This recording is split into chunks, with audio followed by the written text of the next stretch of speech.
حضرات محتشم سامعین حضرات، اللہ تعالیٰ نے قرآن کریم فرقان حمید کے اندر ارشاد فرمایا، الیوم اکملت لکم دینکم واتممت علیکم نعمتی وردیت لکم اسلام دینا۔ اللہ تعالیٰ نے ارشاد فرمایا کہ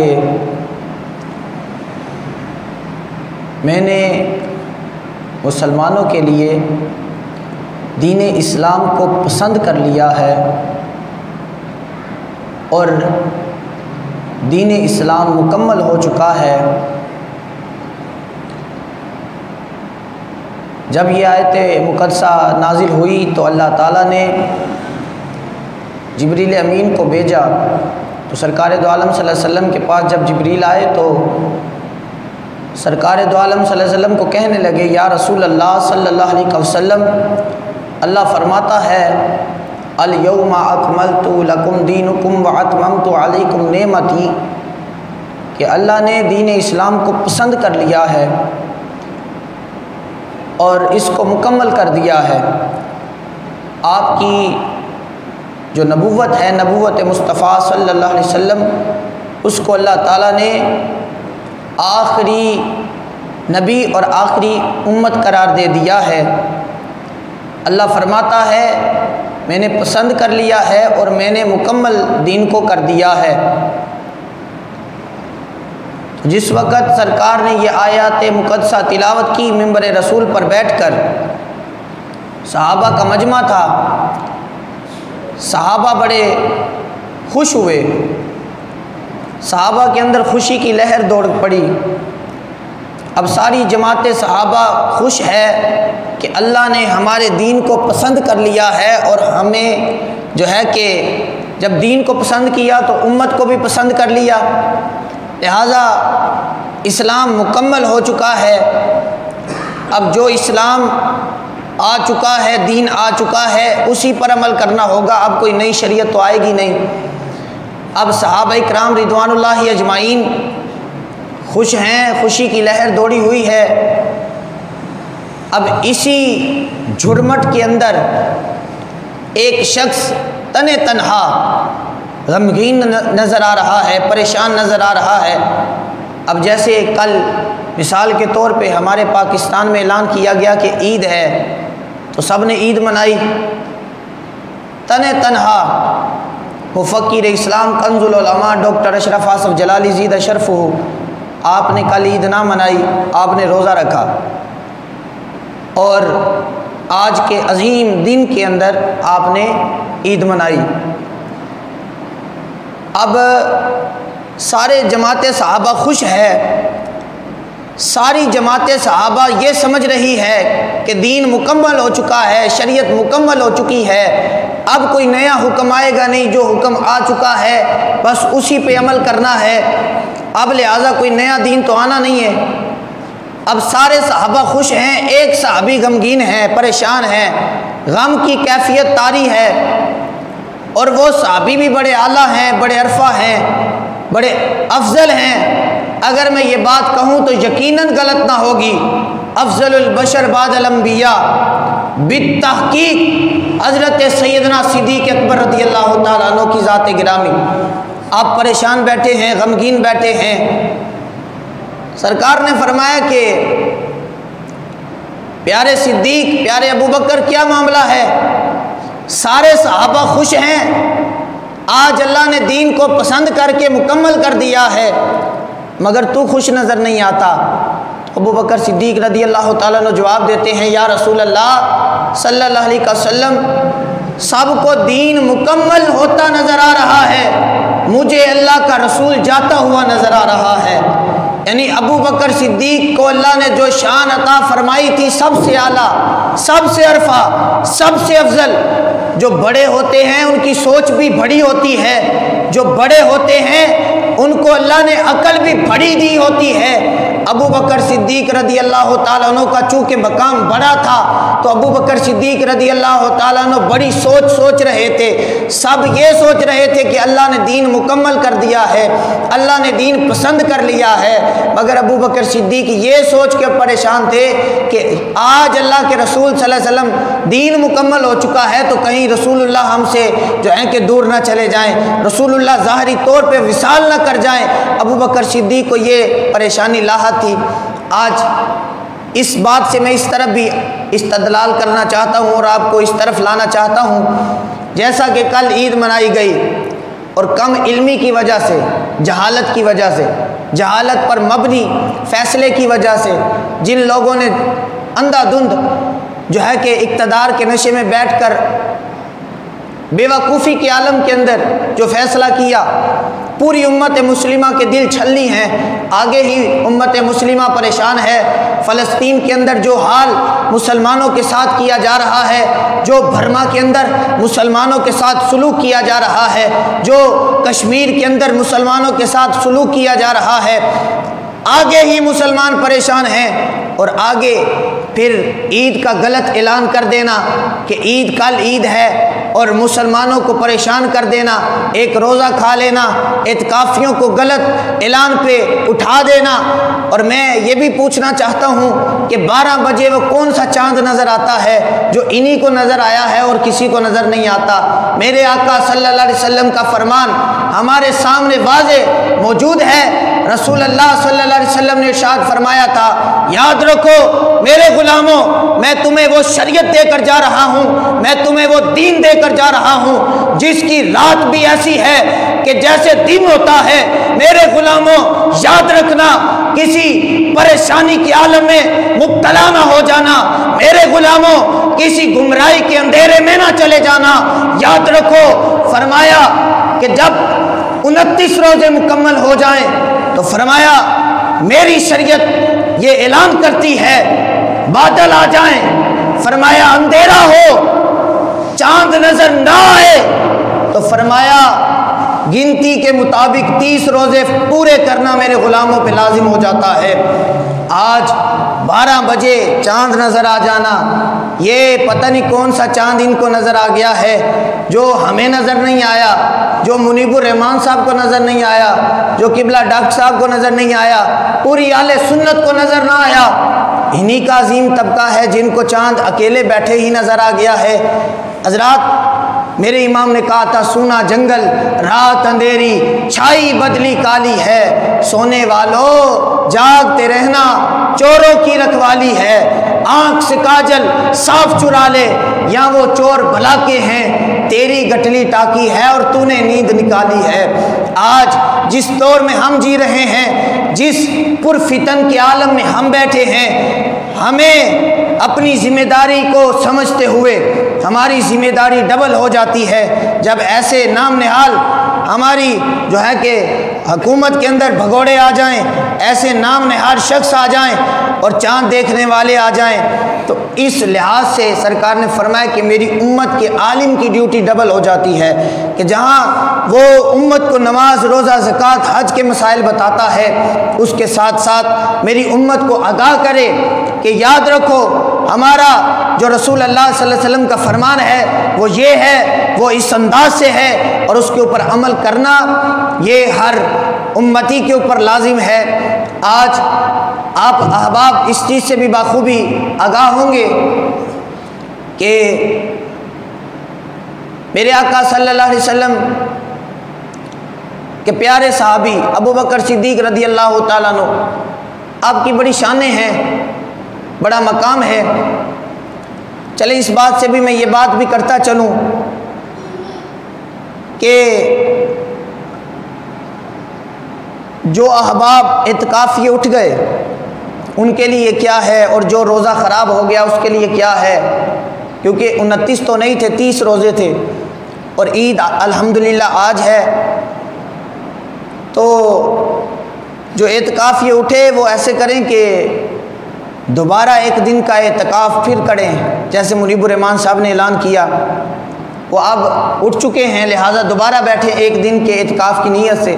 اور جو روزے داروں نے روزہ چھوڑ دیا تو وہ دوبارہ نیت کریں قبلہ ڈاکٹر صاحب نے تو نہ چھوڑا نہ ان کے ماننے والوں نے چھوڑا، تو انہوں نے پورے 30 روزے کیے۔ تو جنہوں نے چھوڑا ہے ان کے لیے وہ ایسا کریں کہ وہ دوبارہ اس کی قضا کر لیں، اور جو اعتکاف ہے اس کو بھی دوبارہ ایک دن کے لیے جب بھی کر سکیں آسانی سے، یعنی جب بھی آپ دیکھیں گرمی کم ہے رمضان شریف سے پہلے رمضان سے پہلے، مگر وہ ثواب نہیں ملے گا جو ثواب رمضان کے مہینے کے اندر ملتا ہے۔ اب کم ہو جائے گا مگر ثواب مل جائے گا، قضا ہو جائے گی روزے کی۔ تو حضرت فاروق اعظم رضی اللہ تعالیٰ عنہ جب رسول اللہ صلی اللہ علیہ وسلم نے ارشاد فرمایا الیوم اکملت لکم دینکم واتممت علیکم نعمتی ورضیت لکم اسلام دینا، موضوع میرا اور تھا مگر بیٹھے بیٹھے یہ سارا خیال آیا تو میں نے کہا کہ آج چونکہ غلطی ہوئی تو اس کے اوپر ہی بیان کر دیا جائے۔ تو فاروق اعظم رضی اللہ تعالیٰ عنہ نے جب آیت پڑھی تو کافر کہنے لگے یہودی کہ تم لوگ کیسے ہو کہ تم جو ہے کہ تمہیں اللہ نے تمہارے دین کو پسند کر لیا ہے، تو ہم اس کی عید مناتے، ہم اس کی سارے بولو کیا کرتے، اس دن عید مناتے، کیونکہ اللہ ہمارے دین کو پسند کر چکا ہے اور اللہ نے ہم آپ کے نبی کو آخری نبی قرار دے دیا ہے، تو ہمارے کہیں نبی کو آخری نبی قرار دیا ہوتا تو ہم عید کرتے۔ حضرت فاروق اعظم سرکار کی بارگاہ میں آ گئے، فداک ابی و امی یا رسول اللہ صلی اللہ علیہ وسلم، یہودی تو کہتے ہیں اگر ہمیں یہ آیت ملتی، اگر ہمارے لیے یہ آیت اترتی تو ہم اس دن عید کرتے، آپ کیا حکم ارشاد فرماتے ہیں؟ تو میرے آقا صلی اللہ علیہ وسلم نے ارشاد فرمایا، سرکار فرماتے ہیں فاروق اعظم جاؤ یہودیوں کو بتاؤ کہ تم ایک عید کرتے، ہم اس دن 2 عیدیں کرتے ہیں۔ فرمایا ایک عید اس چیز کی، فرمایا کہ اللہ نے ہمارے دین کو مکمل کر دیا ہے، دوسری عید اس دن کی کہ اللہ نے ہمیں جمعے کا دن عطا فرمایا ہے، فرمایا جمعہ بھی ہمارے لیے عید کا دن ہے، اور فرمایا عید الفطر عید الاضحیٰ یہ بھی عید کے دن ہے، فرمایا تم ایک عید کرتے، فرمایا میرے غلام جمعے کی بھی عید کرتے ہیں، عید الفطر کی بھی کرتے ہیں، عید الاضحیٰ کی بھی کرتے ہیں، یہ سرکار کے غلاموں کی شان ہے، فرمایا تم ایک عید کرتے، میرے غلام تو 2 عیدیں کر رہے ہیں۔ حضرات گرامی اور مرتبت، آج جس دور میں ہم زندہ ہیں ہماری ڈیوٹی کیا بنتی ہے کہ کہیں پہ صحابہ کو تبرہ کیا جا رہا ہے، کہیں پہ اہل بیت کو تبرہ کیا جا رہا ہے، کہیں پہ رسول اللہ کے خاکے بن رہے ہیں، اور کہیں پہ معاذ اللہ فلسطینیوں کے ساتھ کیا سلوک کیا جا رہا ہے، کہیں پر کشمیریوں کے ساتھ۔ آج ہمارے مسلمانوں پر اتنا مشکل وقت کیوں آیا؟ مسلمان اتنے پھنس کیوں گئے؟ اتنی مشکلات میں کیوں آ گئے؟ میرے آقا صلی اللہ علیہ وسلم نے بخاری شریف میں ارشاد فرمایا تھا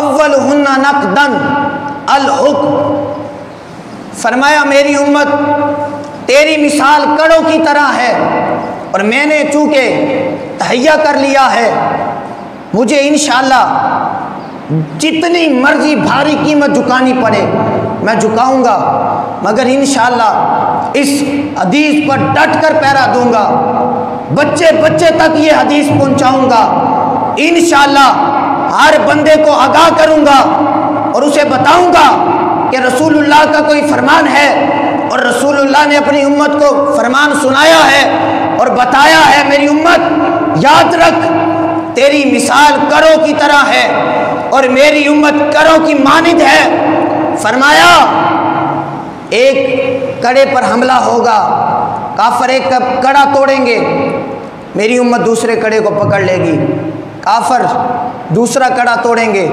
میری امت تیسرا کڑا پکڑ لے گی، کافر تیسرا کڑا توڑیں گے، میری امت چوتھا کڑا پکڑ لے گی، کافر توڑتے جائیں گے، میری امت کڑے کمزور ہوتے جائیں گے اور پیچھے جاتے جائیں گے۔ فرمایا میری امت میں تجھے پہلا کڑا بتا دیتا ہوں، تم اس کو ٹوٹنے نہ دینا، رب کبھی بھی تمہیں کمزور ہونے نہیں دے گا۔ پہلا کڑا بچانا تمہارا کام ہے، باقی کڑے خود بخود محفوظ ہو جائیں گے۔ کیا پہلا کڑا نماز ہے؟ کیا پہلا کڑا روزہ ہے؟ کیا پہلا کڑا حج ہے؟ کیا پہلا کڑا زکوٰۃ ہے؟ نہیں، سرکار فرماتے ہیں اولہن نقدن الحکم، پہلا کڑا فرمایا میرا نظام ہے، دور اقتدار ہے، دور حکومت ہے۔ پہلا کڑا فرمایا میرا نظام جب ہوگا تو فرمایا کافر نہ نماز پہ حملہ کر سکیں گے، نہ روزے پہ حملہ کر سکیں گے، نہ زکوٰۃ پہ حملہ کر سکیں گے، نہ کسی بھی دین کے ضروریات دین کے مسائل پہ حملہ نہیں کر سکیں گے۔ سرکار دو عالم صلی اللہ علیہ وسلم نے ارشاد فرمایا اولہن نقدن الحکم، پہلا حملہ نظام پر ہوگا، آخری حملہ فرمایا آخرہن الصلاۃ، آخری حملہ نماز پر ہوگا۔ آج جس دور کے اندر ہم جی رہے ہیں، جس دور کے اندر ہم زندہ ہیں، رب کعبہ کی قسم سب سے پہلا حملہ فلسطین کے اندر دور نظام پر ہوا، سب سے پہلا حملہ کشمیر کے اندر نظام مصطفیٰ پر ہوا، سب سے پہلا حملہ فلسطین کے اندر نظام مصطفیٰ پر ہوا۔ جب کافروں نے دیکھا اب مسلمانوں کی حکومت نہیں ہے، قرآن کا قانون نہیں چلتا، تو انہوں نے سب سے پہلے نظام پر حملہ کر دیا، پھر زکوٰۃ پر حملہ، پھر مسلمانوں پر حملہ۔ نماز پڑھتے پڑھتے فلسطین کے اندر مسلمانوں کو شہید کر دیا گیا، نماز پڑھتے پڑھتے بمباری کی گئی۔ مسجد اقصیٰ جسے بیت المقدس کہا جاتا ہے اور جسے قبلہ اول کہا جاتا ہے، آج کہاں ہے 56-57 اسلامی ممالک کے صدر، وزیر، گورنر؟ خدا کی عزت اور جلالیت کی قسم ہے، سرکار نے فرمایا تھا کہ مسلمان کی مانت، فرمایا ایک مسلمان ایک جسم کی مانت ہے۔ فرمایا جب ہاتھ کو درد ہو پورا جسم بے چین ہو جاتا ہے، سر کو درد ہو پورا جسم بے چین ہو جاتا ہے، آنکھ خراب ہو جائے پورا جسم بے چین ہو جاتا ہے۔ آج 56-57 اسلامی ممالک جن کے پاس اقتدار ہے، حکومت ہے، سب کچھ ہے، اس کے باوجود فلسطین کے حق میں کسی نے بیان نہ دیا، اور یہاں تک کہ پارلیمنٹ میں بیٹھے بگوڑے یہ کہتے ہیں اسرائیل کو تسلیم کر لینا چاہیے، جسے قائد اعظم محمد علی جناح مسترد کر گئے، ہمارے لیڈر، ہمارے رہنما تسلیم نہ کیا اور انہوں نے مسترد کر دیا۔ کافروں کی حکومت کو، یہودیوں کی حکومت کو مسترد کیا تھا، اور آپ نے فرمایا تھا ہم اسے تسلیم تب کریں گے کہ جب یہ قبلہ اول مسلمانوں کے سپرد کر دیا جائے گا۔ حضرات گرامی اور مرتبت، قبلہ اول کیا ہے؟ قبلہ اول جہاں ہمارے آقا امام الانبیاء تاجدار مدینہ معراج شریف پر تشریف لے گئے، سرکار نے 1,24,000 کم و پیش انبیاء اکرام کو نماز پڑھائی۔ قبلہ اول کیا ہے؟ قبلہ اول جہاں میرے آقا صلی اللہ علیہ وسلم کے قدم مبارک لگے۔ قبلہ اول کیا ہے؟ جہاں میرے آقا صلی اللہ علیہ وسلم کے جلوہ گری ہوئی، جہاں سرکار خود تشریف لے گئے، بنفس نفیس سرکار تشریف لے گئے، اور رسول اللہ صلی اللہ علیہ وسلم نے قبلہ اول میں جا کر ساری انبیاء علیہ السلام کی جماعت کو نماز پڑھائی، اور جب نماز پڑھائی یہاں تک کر کہ سارے انبیاء علیہ السلام بنفس نفیس خود تشریف لائے۔ ظاہری طور پر، جسمانی طور پر آپ کہیں گے کہ سارے نبی تو وصال کر چکے ہیں، سارے نبی تو دنیا سے جا چکے ہیں، مگر سارے نبی بنفس نفیس کیسے آ گئے؟ تو میں کہنا چاہتا ہوں وہ رب ہے، وہ قادر قدرت ہے، وہ کچھ بھی کر سکتا ہے، اور یہاں تک کہ انبیاء علیہ السلام مرتے نہیں ہیں، وہ بھی اپنی قبور میں زندہ ہیں، اور یہاں تک کہ فرمایا انبیاء علیہ السلام کو قبروں میں رزق بھی پہنچایا جاتا ہے۔ حضرات گرامی اور مرتبت، اگر آپ احباب کی سبحان اللہ یہاں تک رہی اور میری آواز یہاں تک رہی تو پھر ہم فلسطین فتح کر چکے اور ہم کشمیر فتح کر چکے۔ آج جس دور میں ہم زندہ ہیں، ہمارے اہل سنت کے نوجوانوں کو بیدار ہونا پڑے گا اور وہ درد رکھنا پڑے گا جو صلاح الدین ایوبی کے اندر درد تھا، جو محمد بن قاسم کے اندر درد تھا۔ جب انگریزوں نے آ کر، اب میں آپ کو یہ بات بھی بتاتا چلوں کہ صلاح الدین ایوبی آپ جب کافر نے کہا، یہ عیسائیوں نے کہا، یہود و نصارہ نے، کہ ہم جو ہے کہ معاذ اللہ جو مسلمانوں کا نبی ہے، ہم دیکھتے ہیں یہ کیسے ان کی مدد کرتا ہے، معاذ اللہ وہ الفاظ بکے اس یہودی نے کہ بتانے کے قابل نہیں ہے۔ صلاح الدین ایوبی رحمۃ اللہ تعالیٰ علیہ، اللہ کروڑوں رحمت نازل فرمائے ایسے مجاہد کی قبروں پر۔ آپ بیمار تھے، بڑے علیل تھے، آپ نے اللہ تعالیٰ سے دعا مانگی، منت مانگی، یا اللہ مجھے صحت عطا فرما، مجھے تندرستی عطا فرما، میں 2 منتیں مانگنا چاہتا ہوں۔ پہلی منت، آج جب ہم بیمار ہوئے تو ہم منت مانگتے ہیں، یا اللہ ہمیں صحت عطا فرما، ہم دیکھ دیں گے، فلاں کام کریں گے۔ صلاح الدین ایوبی نے دعا مانگی، یا اللہ مجھے صحت دے، میں پہلا تو یہ کہ جس نے گستاخی کی ہے تیرے نبی کی شان میں، اور اس نے کہا ہے کہ میں دیکھتا ہوں کہ کیسے مسلمانوں کا نبی مدد کے لیے آتا ہے، میں اس کو اپنے ہاتھوں سے قتل کروں گا۔ دوسری منت، یا رسول اے پاک پروردگار عالم مجھے صحت عطا فرما، میں بیت المقدس کو فتح کر کے مسلمانوں کے سپرد کر دوں گا۔ اللہ تعالیٰ نے صحت عطا فرمائی، دعا قبول کر لی۔ صلاح الدین ایوبی صحت مند ہوئے، تندرست ہوئے۔ آپ نے سب سے پہلے قبلہ اول بیت المقدس کو فتح کیا اور مسلمانوں کے سپرد کر دیا۔ دوسری منت، گستاخ کا اس جنرل کا اپنے ہاتھوں سے سر اتارا اور کہا کہ دیکھ محمد عربی کے غلام آ گئے ہیں۔ اس نے کہا میں دیکھوں گا کیسے مسلمانوں کا نبی مدد کے لیے آتا ہے۔ تو جب صلاح الدین ایوبی نے مارا تو کہا دیکھ محمد عربی کے غلام آ گئے ہیں اور بدلہ لے لیا ہے، بیت المقدس فتح کر دیا ہے۔ اور صلاح الدین ایوبی نے کبھی نیا سوٹ نہ پہنا تھا، مگر صلاح الدین ایوبی نے اس دن نیا سوٹ پہنا اور پہن کر بتایا آج مجھے خوشی ہے کہ میں نے گستاخ بھی مارا ہے، قبلہ اول کو فتح بھی کر لیا ہے۔ حضرات گرامی اور مرتبت، آپ کا وصال ہوا، وصال ہونے کے بعد آپ اپنی قبر انور کے اندر جلوہ گر ہو گئے۔ صدیوں بعد یہ پیچھے کچھ عرصہ گزرا، یہ ان کا جنرل کرنل انگریزوں کا، عیسائیوں کا آیا اور اس نے آ کر صلاح الدین ایوبی کی قبر پر ٹھڈے مارے۔ کیا مارے؟ سارے بولو کی مارے، اچھی بولو کی مارا۔ حضرات اپنے اندر پاور ڈالو، جرت ڈالو۔ آج بولیں گی نہیں تو کیا کریں گے؟ رسول اللہ صلی اللہ علیہ وسلم کے غلام مسلمانوں کے ساتھ ایک طرفہ اقتدار کیا جا رہا ہے، یک طرفہ کام کیا جا رہا ہے۔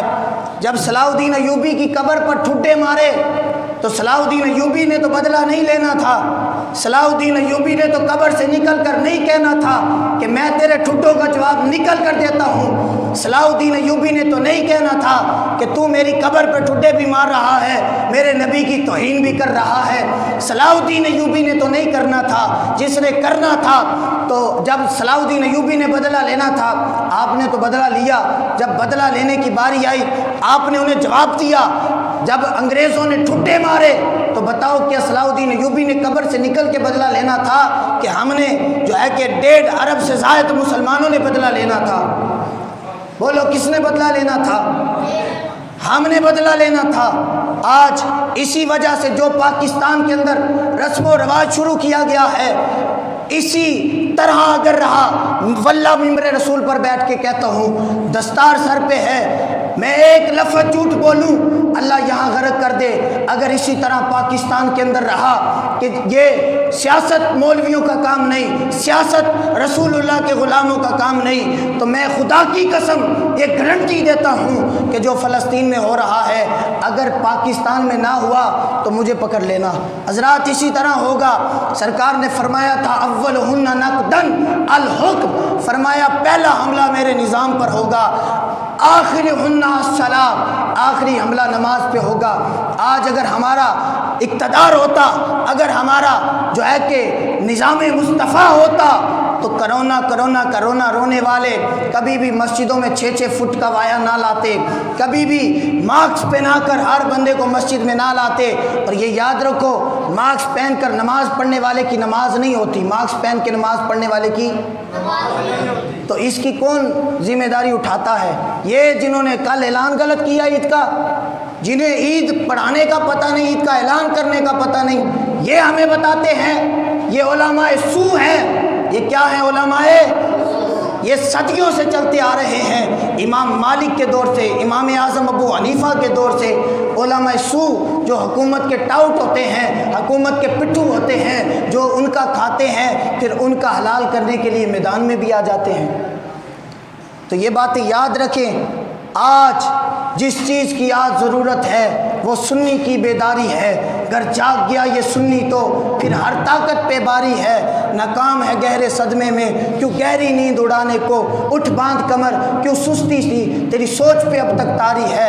ہر کوئی اپنے مسلک سے وابستہ رہ کر جیتا ہے، کیوں سنی اپنے مسلک کے اظہار سے اب تک طاری ہے۔ مت ڈرنا ان تنگ راہوں سے، مت ڈرنا ان بدخواہوں سے، جب ساتھ ہے طیبہ کے والی پھر آگے کیا دشواری ہے۔ آج ہمیں قبلہ اول کے لحاظ سے اپنی آواز بلند کرنی چاہیے، اپنا کردار ادا کرنا چاہیے۔ دعا ہے رب ذوالجلال سے اللہ تعالیٰ غیبی مدد فرما کر مسلمانوں کو فتح عطا فرمائے۔ وآخر دعوایا ان الحمد للہ رب العالمین۔